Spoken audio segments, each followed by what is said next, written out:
Como que eu costumo, aonde que eu costumo colocar ácido hialurônico nos pacientes onde eu uso os fios?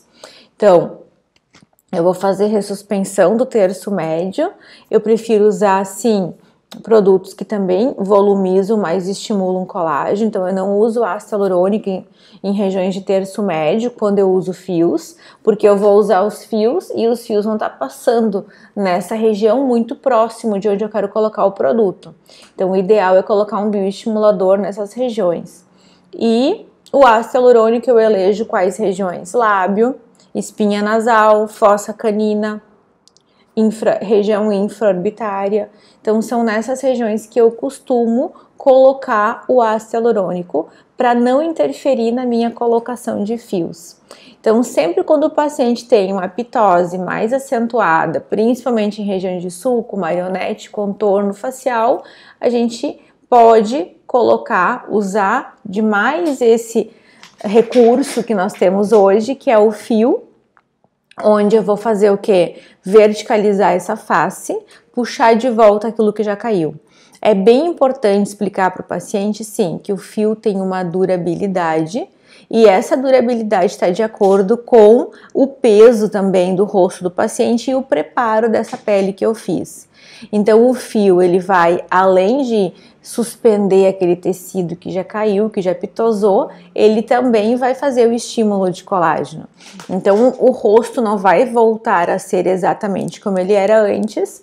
Então o paciente tem que entender que o fio tem um tempo de hidrólise de mais ou menos 90 dias e um tempo de bioestímulo de colágeno de 240 dias. Então quando a gente ressuspende a face com fios, depois de 4 meses é interessante reavaliar esse paciente para ver a necessidade de colocar um pouco mais de fios. E essa trama, essa fibra, esse colágeno que a gente vai estar formando, vai estar melhorando a pele desse paciente, vai começar a verticalizar essa face, sim, de uma forma cada vez melhor. Mas o fio não vai ficar ali segurando para sempre. Nós temos que sim fazer um planejamento e também orientar o paciente em relação a essas pitoses que continuam acontecendo. Além disso, o processo de envelhecimento também continua. Então o paciente tem que entender que o fio tem um tempo que ele segura, depois ele vai dar uma cedida, a pitose vai voltar, por isso que a gente tem que também associar técnicas e depois de 3, 4 meses reavaliar a necessidade de colocar fios de novo. Num primeiro momento colocar uma quantidade maior de fios no intervalo de tempo menor e depois a gente pode ir aumentando esse intervalo de tempo porque a própria fibra colágeno que os fios vão formar já vão fazer com que aquela pitose volte cada vez menos.